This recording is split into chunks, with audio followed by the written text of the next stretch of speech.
We all know that the most difficult thing in this world to have mastery over is our own mind. And we all know at the same time that mind is a place where we make heaven out of hell and hell out of heaven. We also know that there are moments when the mind we feel so happy and at the same time very, very excited, enthusiastic. But there are moments at the same time when the pole changes and the same person in the same mind droops and gets caught up with all kinds of negative vibrations and negative feelings. So it is ultimately, if you look at it, it's precisely, it is in the mind where we all are living 24 into 7, 365 days. And in the mind, we have our thoughts, and the thoughts have their own related feelings, which are generated in the body. So the body, mind, both of these are very, very deeply connected to each other. It's almost like two sides of the same coin.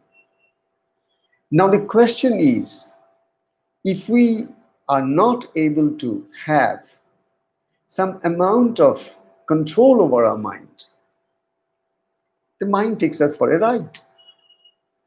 But at the same time, we know that when we try to control the mind just goes its own way and it's very difficult. Possibly the most difficult thing in this world is how you can control your mind. Because imagine if for some reason anybody has provoked you into anger, at that time, if it is really a question, can you control your anger? Can you change your thoughts? Can you change your feelings? No, because then you are totally, totally possessed by the ghost or the demon of anger. And at that time, that person is completely under the spell of the subconscious mind, which manifests the old habitual pattern of mind of getting angry and manifesting anger. So it's a question of not just the mind that is conscious, the mind in its huge expanse has also the vast field of unconscious or subconscious mind. And we are all ruled by it all the time. The modern science is proving it time and time again through all their statistics coming forward that, well, we have 95% of our mind continuously being in the grip of the subconscious patterns. That being the case, the window for our conscious plane of mind, where we are doing our analytical studies about things, rationalizing, doing things on our own willpower or whatever you say, is only a small window of 5%. On that pretext, I want to bring the concept of this importance, supreme importance of Japa Yoga. How Japa fits into this particular age-old problem that humans have been facing on earth, that they know all their problems relates to their mind.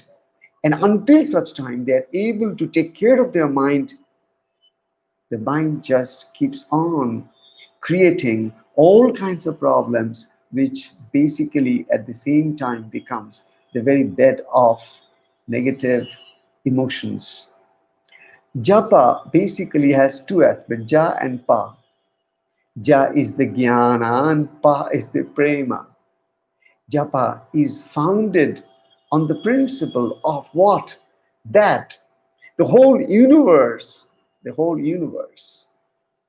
has a supreme presence of omniscience, omnipresence, and omniscient one. And that supreme can be thought of as the wise ones have told us, that it is with form and without form, sakara and nirakara. So that formless, infinite expansion or the totality or the whole Conceptually, it is so difficult to comprehend something so abstract as infinitum. But again, the same infinite is also available to us in a very finite form. And between the finite and the infinite takes the form of the finite. The formless assumes form. For whom? For the sake of the sadhaka, for the sake of the aspiring seeker who wants to have a darshan, just wants to see his or her beloved in this life, who he or she knows is the only truth in this universe. But that truth, as long as it is abstract, cannot be so easily related to. And we humans on this planet, we always try to understand and perceive things through our relationships. Anything and everything in this world, we always try to understand it in the perspective of our relationships. So, even the supreme, even that infinite, even that ultimate truth, as long as it is told to us in an abstractions, our mind cannot so easily comprehend it. Rishis are those great humans on earth who came like any one of us. But what was their uniqueness? Their uniqueness was this: they wanted to probe deep into the very fundamentals, into the very substratum, into the very source of our life, the life principle, and its ultimate purpose on earth. Why we humans are born as humans? Why not as any other animals or any other species of life? What is so exquisite about human body? What is that uniqueness which makes humans the most advanced and the most evolved of all the other manifestations of soul?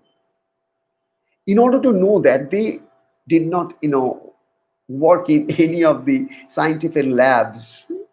Their laboratory was their mind, their laboratory was their breath, their laboratory was their human body.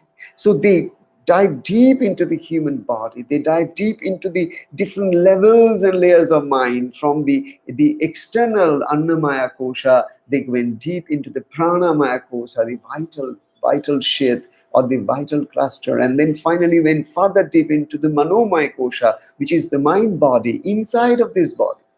They went farther deeper than the Manomaya Kosha, the mind body, or that is called the Vijnanamaya Kosha, or the psychic body. Finally, they didn't even stop at that. They went to probe further deep to find out what is the even deeper reality. And they found that the deeper reality is Anandamaya Kosha, which means the ultimate, the bliss body, or the ultimate, the spiritual body, ultimately the essence body. So that way, we humans may be wearing this human body as we wear our clothes. But this cloth or this body or the skin that we see outside is not who we truly are. Deep within, layers after layers, like any other fruits, like onion, you see layers after layers. We have different layers in our own human body. They explored deep into it and found out that this human body is also the container of the ultimate truth, and all of it came out of only one word, and that was awareness. Only in human mind there is a quest to know who am I. In no other species of life this question comes, who am I? All other species, they are happy to be as they are, but we humans are never happy as we are. You give me all that I need in life, but still I am not happy, because deep inside there is a quest, there is a question, there is a further question: who, what, how? Questions after questions after question, until such time we come to the final fundamental questions of all, and that is, who am I? And in order to explore that who am I, various methods have been developed. In order to realize who am I the body? Am I the vital force that is my prana? Am I the mind that's my mind body? Am I my Vijnanamaya Kosha, that is my psychic body? Am I my blissfulness state? Am I that? What am I? Who am I? In this whole cosmic existential reality. This question needed to be probed, and the great rishis of our land, they found different paths like Jnana Yoga, Bhakti Yoga, Karma Yoga, Raja Yoga, Laya Yoga, Mantra Yoga. So one of the paths they found was Mantra Yoga. And in Mantra, they found mantra. What is mantra? In Japa, we have a mantra because Japa is nothing but the repetition or the incantation inside of us of a particular mantra, a sacred sound. That sacred sound contains in it, like a seed in a huge tree, like a seed, it contains all the potential power of divinity. The entire divinity, the whole, the totality of the supreme existential reality is in a seed form. And that is the nama. That means that particular sound form. So mantra is the sound form of God.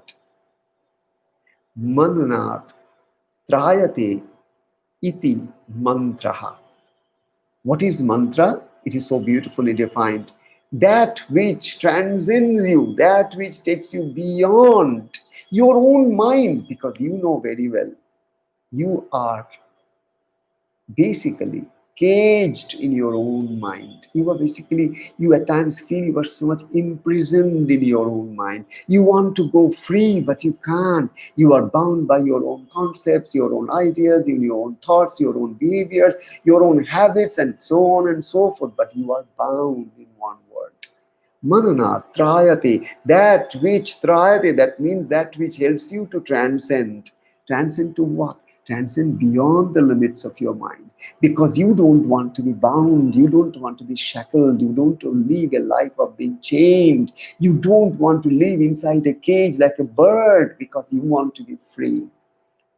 So you are eternally free as a soul, but you are not free as a mind.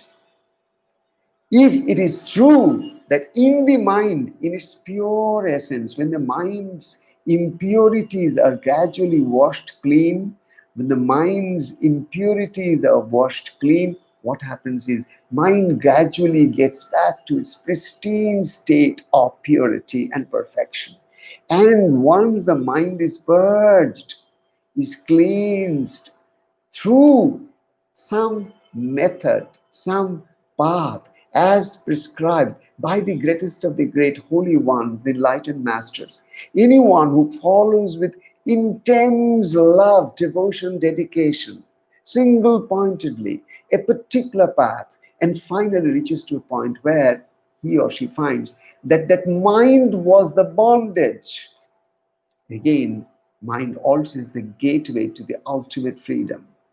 So the whole concept of Japa Yoga is around this concept of manas, or the man, that is that's the reason mantra, man, M-A-N-T-R-A. So M-A-N, man is the manas part, that is the mind part.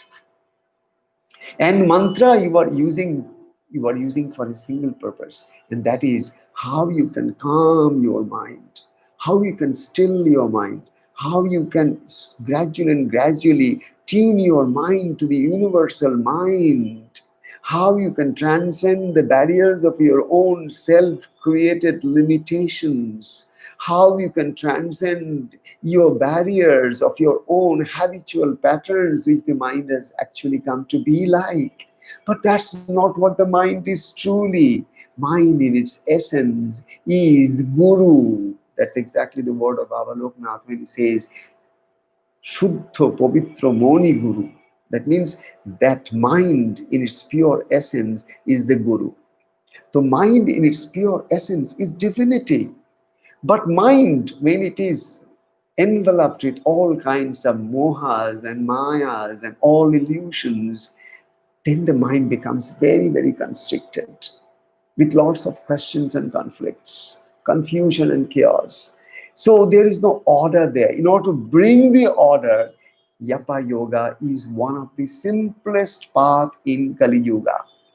In this iron age, where conflicts and confusion and chaos is the order of the day, conflicts and chaos and this is exactly the order of the day.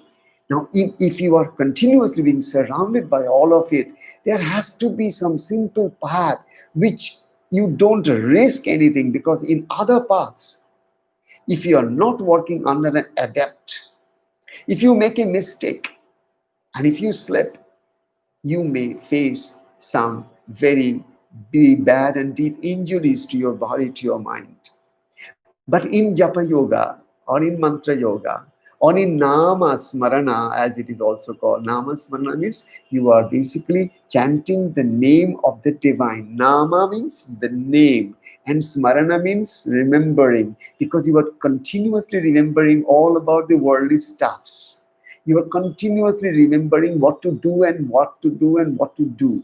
So, in order to come out of that addictive doership and doing tendency, you try to shift your mind to something of a higher frequency, to be something of a more sacred in nature, so that the mind can get out of this bondage or this particular habitual rut of being pulled by the samsara or the illusions or all the attractions or all the expectations, which basically at the end gives you so much pain and misery and agony.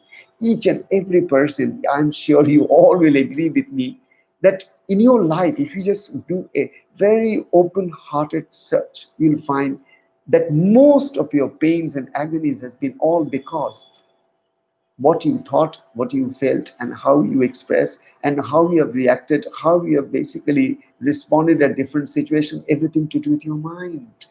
So here it is very important that we learn this Japa Yoga in such a way that we know that yes, there is a path which is a very simple path, and it is absolutely harmless path.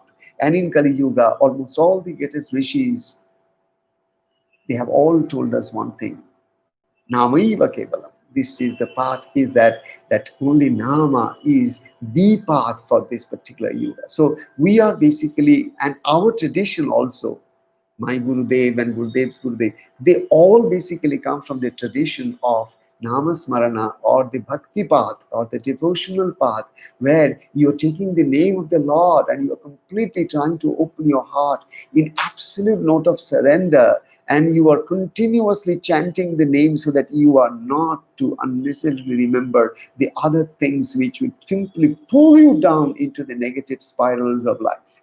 So, to come out of the negative spirals of life, you need to basically hold on to something more powerful, and it has to be something to do with divinity, because that is your core value, that is your core self, that is your core being. So, with this, I would love to tell you one thing, that in mantra, what do we see? In mantra, we see that this is the sound form of God. Like we have a picture, we have a murti, we have a particular symbol, then this particular, whether it's Omkara or it's in a particular name, we always will have a Devata. In every mantra, you'll find there is a Ishta, there is a deity, there is a presiding deity in that. So that Devata, we try to evoke the power of it, and the continuous repetition of the mantra basically energizes that mantra to the extent that it starts to release its potential powers inside of us.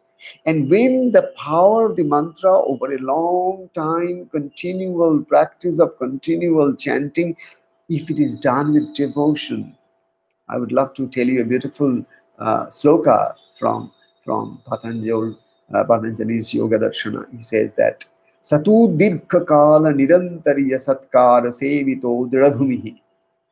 Satu Dirgha Kala Nirantari. You have to practice japa or practice mantra or practice this path continuously for a long time. You must be committed to it. Satu Dirgha Kal means a long time. Satu Dirgha Kala Nirantariya. It's not even enough if it is Dirgha Kal. It has to be Nirantariya. Means it has to be a continuous process of chanting the divine name inside of you. Your brain must vibrate with that sacred sound of the mantra inside, so that the sacred vibrations of the mantra gradually takes you out of the total worldliness and your mind dipped into worldly miseries and difficulties, you are able to uplift the mind. In order to uplift, you have to change the brain waves from the typical waves that are usually with the mundane life to a higher world, let us say, as they call it, alpha wave. Alpha is a slower mind state. In order to slow down our mind state, we have to use this mantra. As we use this mantra, what happens? We slow down we slow down our brain's vibration. Mantra helps us to do that. And how the mantras have come to earth, how the mantras have come for the entire mankind. Mantras have all come through rishis. And who are these rishis? They are the ones who in times immemorial it has come to us. In Vedic Sanatana Dharma, we have these rishis who are basically the seers. Seers mean drashta. So mantra will have a drashta, someone who had seen the mantra, someone who has not only heard it, seen the mantra as the ultimate manifest divinity.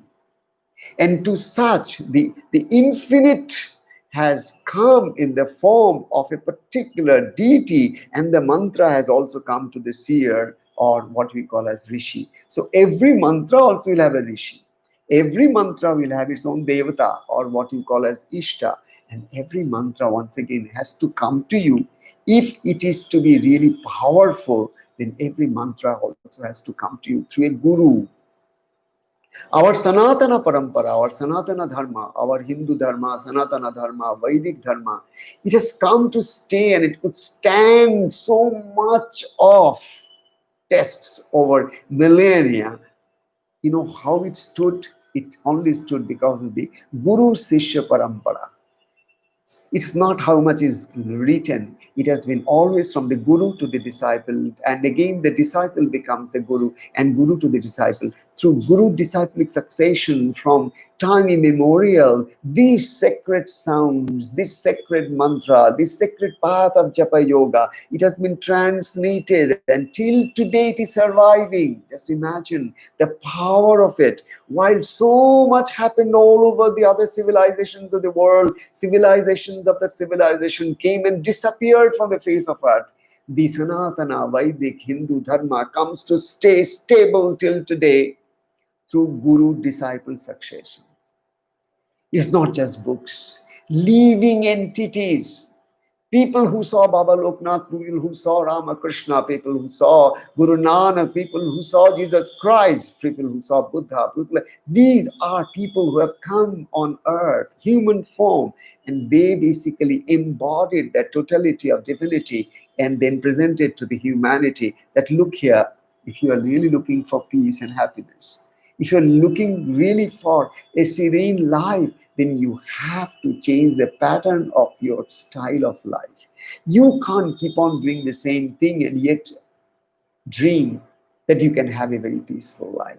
For a peaceful life, you need to walk the path of peace. For a happy life, you have to walk the path of happiness. For the harmony to happen in the world, we all have to come to understand the basic fact how closely we are interrelated with each other.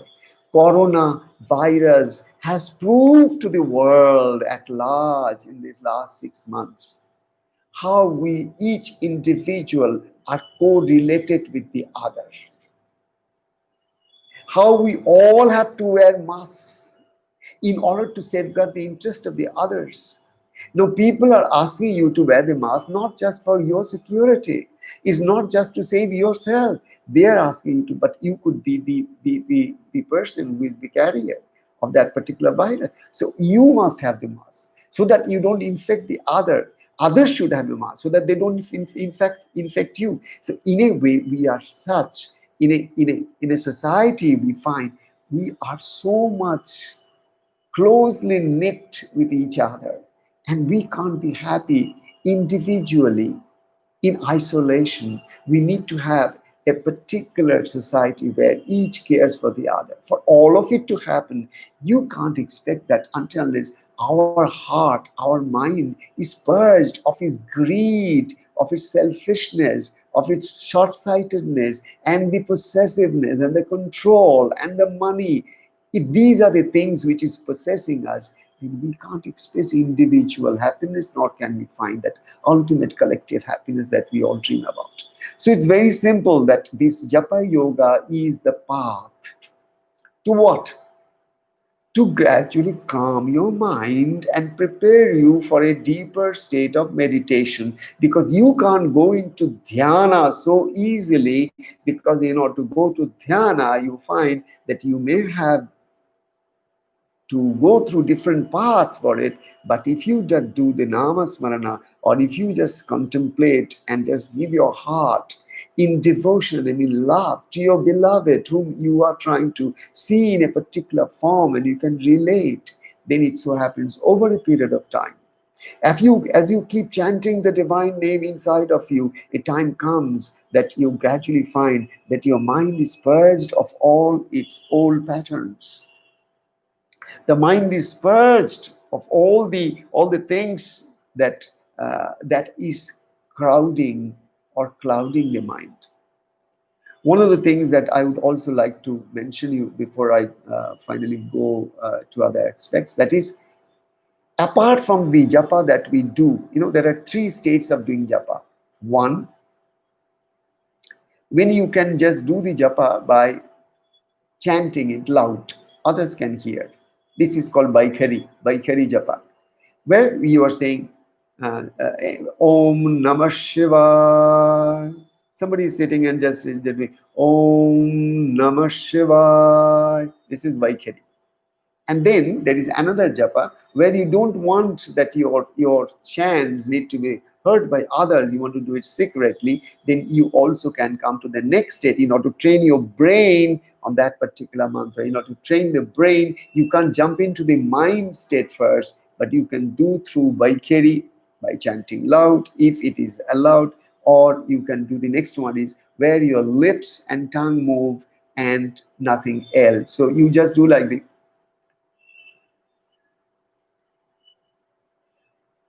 So you are basically, you find that your tongue and your lips are moving, but you are able to hear it inside of you. So here it is more deeply impacting your brain, because you are able to focus. So you are basically chanting it where this is happening. This is called Upangshu Japa. But after you continuously do like this, a time comes, you should not stick on to this. You must go to the next phase. The first one loud, next one here. The third stage to go, where you find now your brain has already got the chanting or the mantra or that particular nama into it. It has absorbed it. Now you can go into the manas japa. Manas means now you are repeating the japa inside in your heart, inside in your mind. So you are basically, there is no lip movement, there is no movement in your mouth, there is no expression change outside. You are just sitting quiet as if you are in meditation. But what you are doing is that you are doing a nama smarana, or you are doing a japa mantra of a particular mantra. So in order to do that, you can choose to initially, I'll suggest to you, initially try to take the Upamshu one, because that will help you to get more and more restart in the brain. If you try to do it always in the manas, then on one side you will be doing that, and simultaneously you'll be thinking many things together. But here, when you do Upamsu, you are doing it more, but at the same time you are focusing here, right? You are able to hear also the sound of the mantra. But if nobody is around, and Guru mantra, and sadharan mantra, that means mantras which are available in the books. What's the difference between the two? The difference is this: all of the mantras and the Guru mantra, the difference is when the Guru gives you the mantra, if the Guru himself or herself is adept, if he himself or herself has reached a evolved state of consciousness, then that Guru gives along with the mantra his or her own spark of that consciousness, that super consciousness, into the heart of the disciple. It's like planting a seed along with its own potential. So that way it becomes much easier for a disciple for a seeker to evolve faster. So, if secondly, when the guru gives the mantra, there's a relationship bonding. Now you know that this is the one person whom I can always go. It's more like hand holding. Guru comes to hand hold you and take you through the path, and you know this path is not known to you. And because it is an unknown path, you will have a lot of questions and you don't have any proper answers, because if your mind gives answers, you do not know whether that answer is correct or not. But you know very well this path has already been trodden by your guru. He has walked on that path, so he is holding your hand. When he's holding, he may be taking you through a forest, there will be big ditches all around, there could be lots of animals all around, but still you are not very scared because you know guru is holding your hand. So when the guru comes, he not only gives you the mantra, but also gives you his hand to hold you. And the mantra is your inner hold, the hand is your outer hold, and outer and inner, you know there is a person who is in your life to take you toward that unknowable truth of your life. So here, and secondly, guru mantra should not be shared with anybody. If you take it from books, you can do it. If you hear it from anybody, you can do it. But if the guru gives you a mantra, it is a secret potential which is given to you. That's the reason it is preserved in your heart. It is preserved in your heart. And the more you preserve in your heart, the more you conserve it, more it gradually grows and expands in its power and potentiality. Finally, once again, let me tell you that it will be wonderful if you can also practice. Today I want to say you this: if you can practice likhit japa, that's also a very good practice. I remember I used to do it a lot, and I used to tell many people in the first ashram when we had it at Punadas Road. I had told many people that you should start writing your mantra in a particular notebook, not the guru mantra I'm talking about. It could be any mantra, that you just say Ram, Ram, Ram, Ram, Ram, or Om Shri Krishna, Om Shri Krishna, Om Shri Krishna. Any particular divine name. But do that likhit japa, because when you are doing a likhit japa, that means you are on a notebook, you are writing the divine name, you are writing the divine name. Then what happens? Your mind is soaked in that divine vibration for that particular time that you are writing. Your mind is with it. So that way you are basically not only filling a particular notebook with the divine name, but that divine name and that notebook also becomes a reservoir of potential divine power. Anywhere you keep that book, it has its own power and emanation of positive energies. So one humble suggestion to all of you today is that try to get into the practice of writing any mantra which is to you bringing into you the sacredness, holiness, that purity, that positive energy. Try to write such mantra again and again every day. Say 500 times, 1,000 times, but do it. This will once again give you a lot of inner stability, inner sense of satisfaction that you are able to do that. That likhit japa is very important. Secondly, mind you, when you do your japa, two things are very important: regularity and time. I would repeat, make sure when you are in the initial phase, you are till you have not reached that particular ground of that stable ground, that stable ground of mind. So until you have reached that stable ground of mind, when you are seeking and you are basically aspiring, make sure that you find the same time to do your japa, and at the same time same space to do your japa. When you sit and do, then it has to be the same place to sit. With the time, that's your own convenience. You set your time. Okay, if everybody talks to you that the morning is the best time, that may not be the best time for you. But you find out your best time which suits you exclusively, uniquely. But once you have selected that time, don't budge from it. Don't try to find excuses and shift the timing. It has to be the same time and sit in the same space, unless and until there are emergencies. For all practical purposes, if your commitment to regularity and the time and space is perfectly maintained, I can assure you, you will start to see lot of advantages of the time and space blessing you. Secondly, try to take a mala, because that will help you a lot. You can just see in your YouTube, hundreds of such malas are available. I mean, I'm talking about other places where it's available. And at the same time, how to do the mala. These are very simple things. But my point is, at least if you do the mala, then you are able to have the count of 108, any number of malas you do. Let us say that you will commit to yourself, I'll do 10 malas a day. The idea is that this number is not important, but this commitment and regularity. And imagine if you can chant the divine name 1,000 times, the vibration that you are creating, supposing you chant 10 times, the vibration you create in your brain is only 10 times. But if you can chant 1,000 times, then just imagine your brain is now charged with all these wonderful vibrations of the divine name 1,000 times, one after the other. Don't you think this is more powerful than just doing 108 times? So it is how deep is your commitment. If you truly want self-realization, if you truly want that before you die, and it could be any day for that matter, before you die, you need to come little closer to your true real self.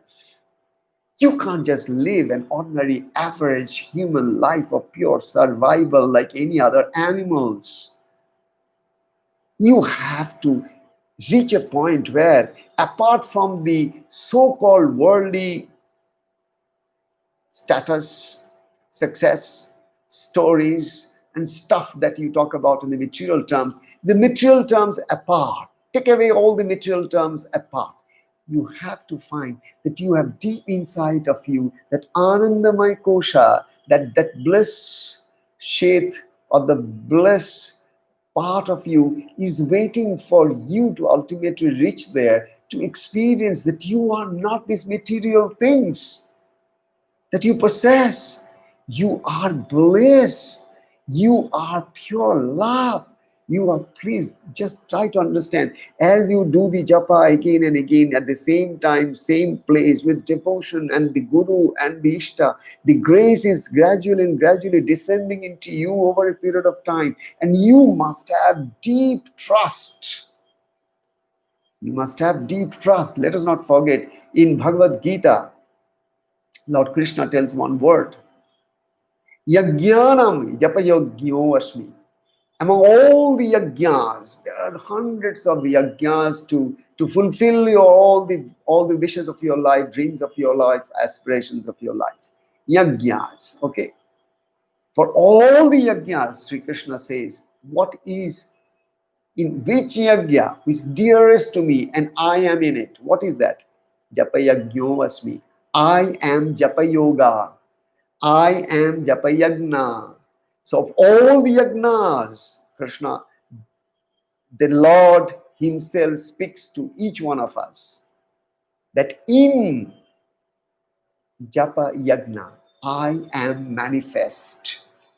So it's very clear that Nam and Nami, that means the name and the form, they are one and the same. If I say, oh Lord Jesus, oh Lord Jesus, I love you. Oh Lord Jesus, I love you. That means Lord Jesus. The moment I say it, I'm definitely having the form of Jesus. If I say, oh Krishna, I love you, oh Lord Krishna, I love you. Oh Krishna, Sri Krishna, Jai Sri Krishna, Sri Krishna, Sri Krishna. Again, I'm taking a particular name, I'm chanting and incantating a particular name, and that name has its own form. So each divine name has its own divine form. So when we are chanting, we are basically calling, we are basically inviting, we are basically welcoming, We are basically invoking inside of us that pure vibration, that pure joy and the pure love and the pure bliss that is inside of us. The more with devotion we do the japa more and more, while our tongue and our lips may move or move not, we can do it in our mind or we can do it in our heart. Basically, make sure your mind is not occupied by the material stuff of life. Like somebody is sick, I don't know when that somebody is going to get all right. And if that person, something happens to that person, my everything is lost. Nothing is lost. Nothing is lost. If you die without realizing who you are totally lost. Until such time you understand this basic fundamental fact, you will be attached so deeply to your most dear and near, and those on whom you are deeply attached. They will be playing on your nerves in the central nervous system, and your stress will never leave you. But if you can surrender deep into the divine hands and continuously chant and try to remember his divine name, so name and form. So when I'm chanting the name of my Ishta, or what happens, automatically I'm in touch with my Guru, automatically I'm in touch with my Ishta. So my Ishta and Guru, that's a higher power, it is continuously descending into me. So I am basically inviting that higher power to manifest in my heart. This is Japa Yoga. This is Japa Yoga. Now let me see if there are questions. Just a few minutes I have.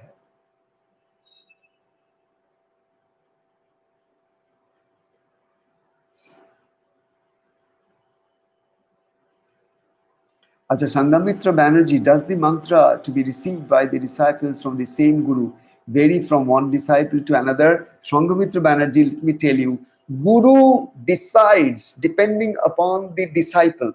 Try to understand. Guru decides depending upon the disciple what mantra is suitable for that particular disciple, because disciple is not chanting mantra for the first time. The same disciple must have had previously 5 janmas, 5 births at different places, and maybe pursuing the same path of the same ishta and the same japa yoga. And now in this birth the Guru once again comes and gives the same mantra or a very similar mantra to hold on to and then go forward. So it's not that. That's the reason why you have to have a Guru in order to have a mantra. Because the Guru knows what mantra is best for you, what mantra is according to your nature, what mantra is according to your samskaras. By samskaras, I mean what you have taken from your past to this birth. There are people who have done auspicious sadhanas and anushtanas and such penances in previous births and have been born here in this particular planet in this particular period of time. Such persons will automatically walk into the hands of true Guru, who can hold hand and again remind the old memories back by giving the mantra. And the moment the Shishya starts to chant the mantra, instantly the old things come and they quickly evolve in the path of spirituality. While the other Shishyas of the same Guru, the other disciples, the other devotees of the same Guru may not be so fast moving towards the evolutionary path, because that few who have already done in their previous births some deep sadhana, born in this life cycle and in the hands of the proper adept Guru, if such a person starts to get the right mantra from the right Guru at the right time, then what happens is the moment such a mantra comes, automatically it starts to flower. Like if the mantra is coming from Ramakrishna to Narendatta, the Vivekananda future, obviously you can see that such a thing, even if Sri Ramakrishna writes it on the tongue of Narendatta, but then it awakens. So it is like, it is not that Narendatta is coming to Ramakrishna for the first time. There are If you go back to the life of Narendatta, that is Swami Vivekananda, you will find how in one birth Swami has become Swami Vivekananda. So much parents in previous births. So each one of you, you can take it for granted that you are basically born in this life cycle to advance in the path of spirit, not to advance in the path of material successes, because your material successes will bind you and put only and bring only tears to your eyes. Whereas your spiritual destiny, if you can work on that, if you can explore what can I ultimately attain in my spiritual world, which is to efface my ego, to surrender my ego, at the altar of my guru, at the altar of my God, at the altar of the universe, at the altar of the truth, so that I understand that ego is not the truth. The truth is truth, and the truth possesses the ego and simply devours it, and the ego completely goes, and what remains is divinity. From divinity, only divinity can come. So we are deep inside, potentially divine, and we need to get back to our divine state. That's a human destiny. You can't keep on postponing it. Make it as fast as it is possible through the path of this Japa Yoga. Yes.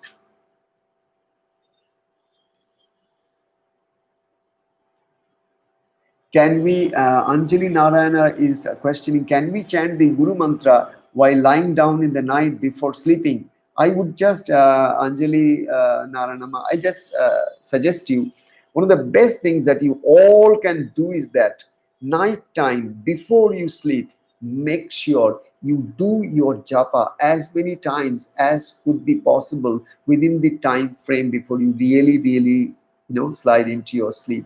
Because then the question is, then how do you, is it in lying posture or in sit? I would suggest, before you lie down on your bed, why not sit on your bed? Why not sit for some time? And why not you can completely from head to the toes, you do what I normally take you through, what you call as body scanning, because throughout the day you have accumulated so much of negative stress in different cells of your body, and now you're going to sleep. Why not, just as you have a bath, so also why not you have an inner scan through your inner awareness, and you just run your awareness all over your body so that the body screams from inside. Wherever you take your consciousness, wherever you take your attention, if you are sitting and you are taking your attention to this part of your body, the face just around your jaws, and you find that you say that my muscles around my jaws, I feel they are relaxing. The muscles around my jaws, I feel they are relaxing. I feel my whole face melting. I can feel my whole face is completely relaxed. And I feel it's all open now. I've let go of all the stresses that is there in the muscle. So these words are simply instantly changing your body's entire energy. So before you sleep, I would suggest that try to have a cleansing of your body by scanning your body or meditating upon your body from the skull to the toes of your feet, all over different parts of your body. Just in a few minutes time, cleanse it. Number one. Number two, once you have done that, bring your mind for some times to your breathing. Take a couple of deep breaths. You can do 4, 4, 4, 4, as I've taught you the other day. 4 times of inhalation, holding 4 counts, and again exhaling 4 counts and holding 4 counts. 3 cycles, 4 cycles, 5 cycles, whatever it is good for you, do it. In the meantime, you'll find there's some little change in your entire body energy and mind energy. The moment mind is brought to the breath, the mind starts to calm down. It gets more focused. Now you are ready. Now, once the body and the mind is in tune with each other, now you open your heart in prayer. You open your heart in gratitude. You feel that I've spent the whole day from the morning till now. Oh, I'm so grateful to the divine that I can move my hands, I can see through my eyes, I can hear through my ears. Oh, my gratitude knows no bounds. I don't know, I have no language enough. So keep talking to the divine of your all the deepest pouring gratitude of your heart, and let the body, the mind, the breath, they dance with each other in absolute sense of ecstasy that your life has been such a blessing. So before you sleep, try to count your blessing. I repeat, before you sleep, you count your blessings, because that is a wonderful japa. Most people have miserable life because they do the japa of misery, misery and misery. Oh, I'm so miserable. I don't know. Nothing works for me. I don't know. Something is always wrong with me. I don't know why I'm like this. I don't know why I'm so sick. I don't know what you keep on doing the japa of all the negative things that have happened in your life. Is this the way to your success? Whatever japa you do, you get success accordingly. If you are always thinking about the miseries of your life, that's the japa you are doing. Obviously, you'll have a siddhi. And that's it, japat siddhir, japat siddhir, japat siddhir, na samsaya. There's no doubt about it that any japa you do, that means any repetition of your thought in the mind is a japa. If you're thinking something is not working, because I'm not good enough, I'm not good enough, something is wrong, I don't know why there is, you are already in the grip of a wrong pattern of japa that has been occupying your brain. And I would suggest to you, be very careful as to what kind of japa you are doing in your brain, what kind of japa you are doing in your mind, because I'm really afraid. I'm really afraid. Japa siddhi, you will have siddhi in that. Whatever you will practice, you will have siddhi in that. That is what taken for granted.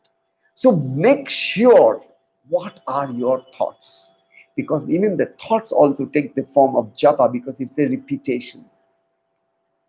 Avoid repetition of wrong japas.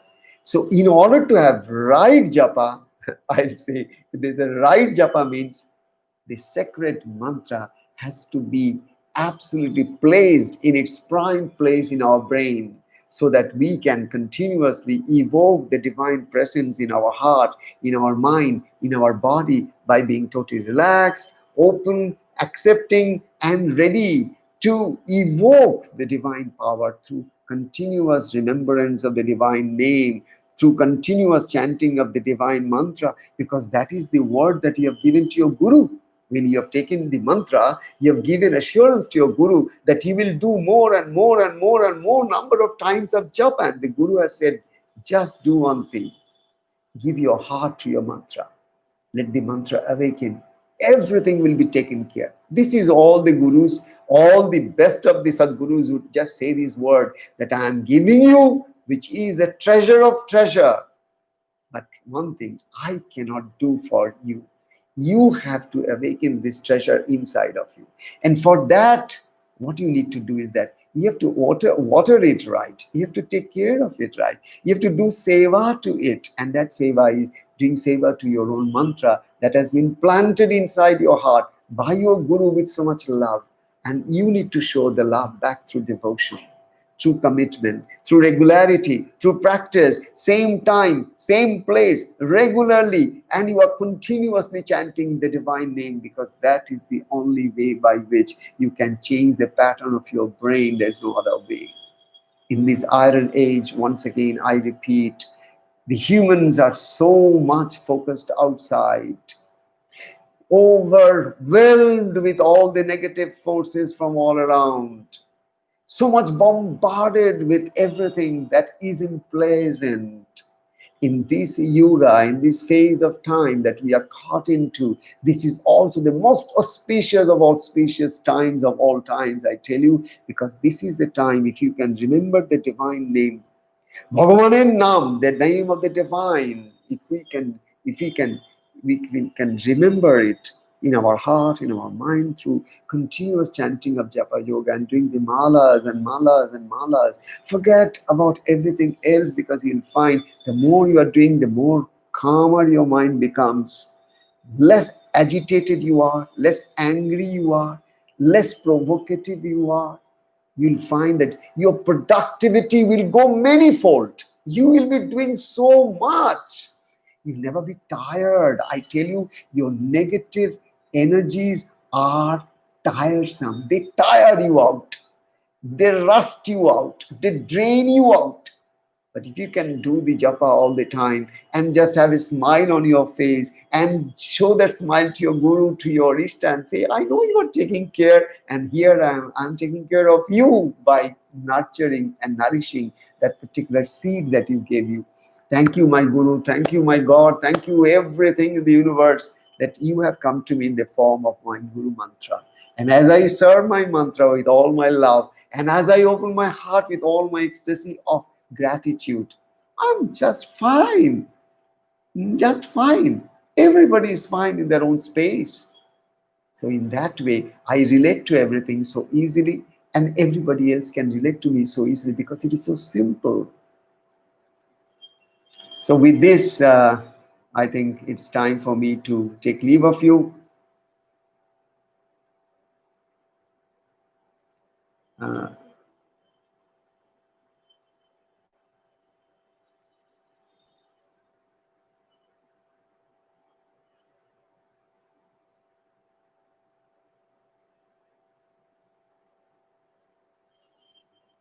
Okay, I've taken care of most of questions. Okay, Madeline Moda has a question. When is the best time of day to practice Japa Yoga?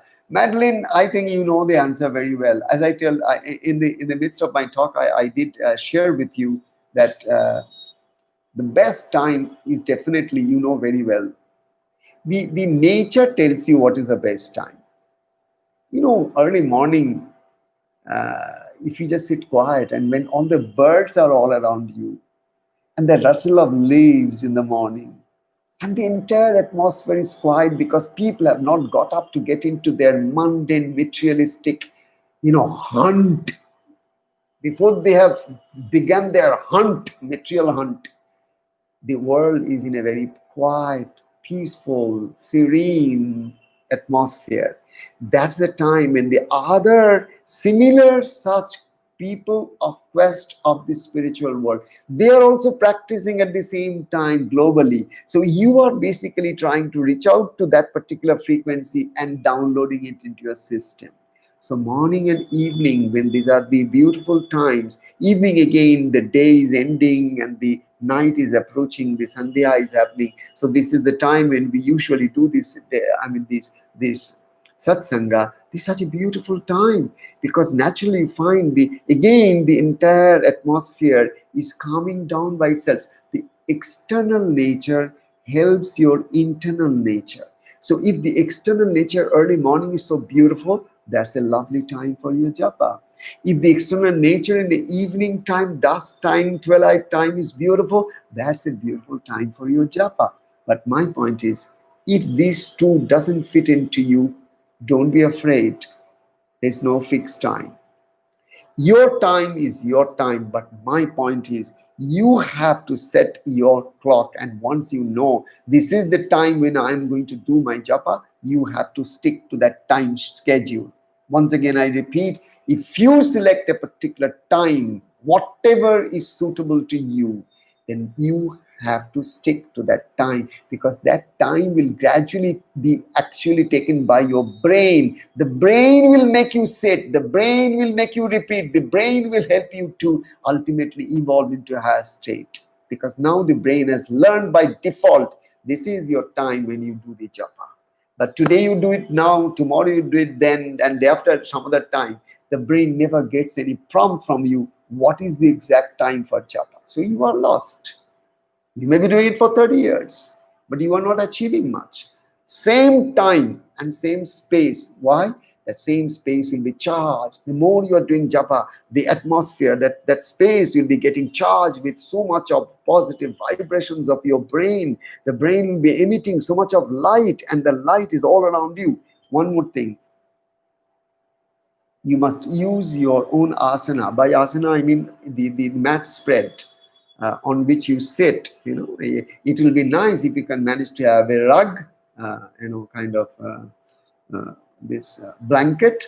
You have a blanket or a rug of your own, and just have a silk, or a very simple cloth over it, and use that particular blanket. Use that particular look. This is the beautiful thing that can be used. It's a blanket, and this is because what is important is that if you do this on a blanket kind of a thing, it holds your energy, the current you generate in your body, the electric current you generate, the impulse you generate, it holds you. It doesn't allow you to dissipate. So the most important thing you keep in mind, your mat spread, your asana, your mat spread has to be exclusively yours. Don't allow anybody else to use it, number one, and never use anybody else's mat spread for you. I repeat, do not ever use anybody else's used mat spread for you for your sadhana. Yours should be exclusively yours. Number one. Number two, for example, if you're taking a japamala, there are people who may be using the japamala used by their grandmother, grandfather, or somebody. I would say never use japamala from anybody. Any japamala that you use has to be originally yours, so that you basically give your own energy transmitted into the beads, and the beads will transmit their energy to you. It's a relationship. Your bead is not just bead, it is a relationship. The bead will be, those beads will help you when you hold. The moment you put your fingers on them, the beads will talk to you. They will send you vibrations. They'll help you to even concentrate, to focus. So each of these has to be seen little in proper perspective. Then what will happen is that you'll gradually, you'll be able to progress faster. That's what I mean. If you do the chant correctly, if you pronounce it right. Now there are many people who don't even pronounce it right. They don't even do it regularly. They don't do it in the same time. They don't do it in the same space. They take it casually, Guru bas mantra theek hai. But these days it's not working. I don't know why. It's very simple. You have not been sincere. You have not been honest. So with this, I would regard, even you have to take care of your food too. Make sure your food also is very important. So what kind of food you take, what kind of thoughts you nurture, what kind of your daily lifestyle is there. You all have to keep an eye on each one of these areas of your life, and simultaneously believe that by Guru's grace, and by Ishta's grace, and by the mantra's grace, you are continuously evolving. Trust in that power of evolution. Trust in that power of consciousness. Do not ever belittle yourself that I am not doing it right, nothing is happening. Don't keep on chanting the wrong mantra inside your mind. Don't do wrong mantra japa inside your mind. Always select those words which are framed in very, very appreciative language of, yes, today what little I could do, even if I could do one mala, even if there were some distraction when I was doing it because there are so many problems, doesn't matter. I'm so happy. God has been kind that He made me sit at the right place at the right time for even a little while. And during this time, I was trying, and God always helps me by accepting whatever is my status, my state. So I never have to in any way criticize myself, judge myself, how good, how great I could do or I could not do. Please do not get into all this mess. Do, but do with love as much as you can, but do it regularly. Do it in the same time and in the same place. I assure you that, I assure you that Japa again, I think regarding food that I was talking, whenever you do japa, make sure there is, if you take the major meals like the lunch or dinner, you must give a gap of 3.5 hours minimum, because that's the time when the digestion process will go on and you can't do the japa to have any benefit out of it. True, even if you have done your snacking, give at least 1.5 hours gap after snacking, and then you can do it. But make sure that when you do your japa, Before that, you do little asanas, little pranayamas, so that you are ready for it. And then little food part has to be very little, and then do the japa and then have food.